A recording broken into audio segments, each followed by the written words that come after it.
రాష్ట్రాల మధ్య కీలకమైన హైదరాబాద్ విజయవాడ రహదారిని 6 లేన్లు చేయడంతో పాటు ఎక్స్‌ప్రెస్ వే మంజూరు కోసం ఈ నెల 24న కేంద్ర మంత్రి నితిన్ గడ్కరీని కలవనున్నట్లు రాష్ట్ర రోడ్లు భవనాల శాఖ మంత్రి కోమటిరెడ్డి వెంకటరెడ్డి తెలిపారు.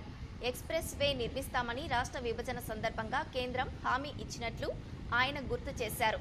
ఏడాదిలోపు ఎక్స్‌ప్రెస్ వే మంజూరయ్యేలా తాను ప్రత్యేక చొరవ తీసుకుంటానని, ఇదే విషయమే అవసరమైతే ఏపీ ముఖ్యమంత్రి చంద్రబాబును సంప్రదించనున్నట్లు చెప్పారు.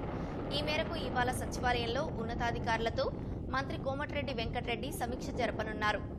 రాష్ట్రంలో నిర్మిస్తున్న జాతీయ, రాష్ట్ర రహదారులు, సిఆర్ఐఎఫ్, గ్రామీణ రోడ్లు, వైద్యారోగ్య శాఖ భవనాల నిర్మాణంతో పాటు బ్లాక్ స్పాట్ల మరమ్మతు పనుల పురోగతిపై విభాగాల వారీగా సమీక్ష జరపనున్నారు.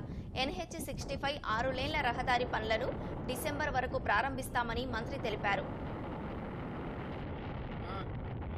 24 తారీఖు గడ్కరీ గారిని కలవబోతున్నాను. తప్పకుండా హైదరాబాద్ విజయవాడ 6 లేన్ గా వెంటనే మార్చే కార్యక్రమం విభజన చట్టంలో ఉన్న విధంగా 6 ఎక్స్‌ప్రెస్ వే దాన్ని కూడా శాంక్షన్ చేపిస్తానికి 6,000 కోట్లతో DPR సగం తయారైంది. నేను ఎంపీగా ఉన్నప్పుడు NHS చైర్మన్ గారు గడ్కరీ గారు ఇన్స్ట్రక్షన్ ఇవ్వడం జరిగింది.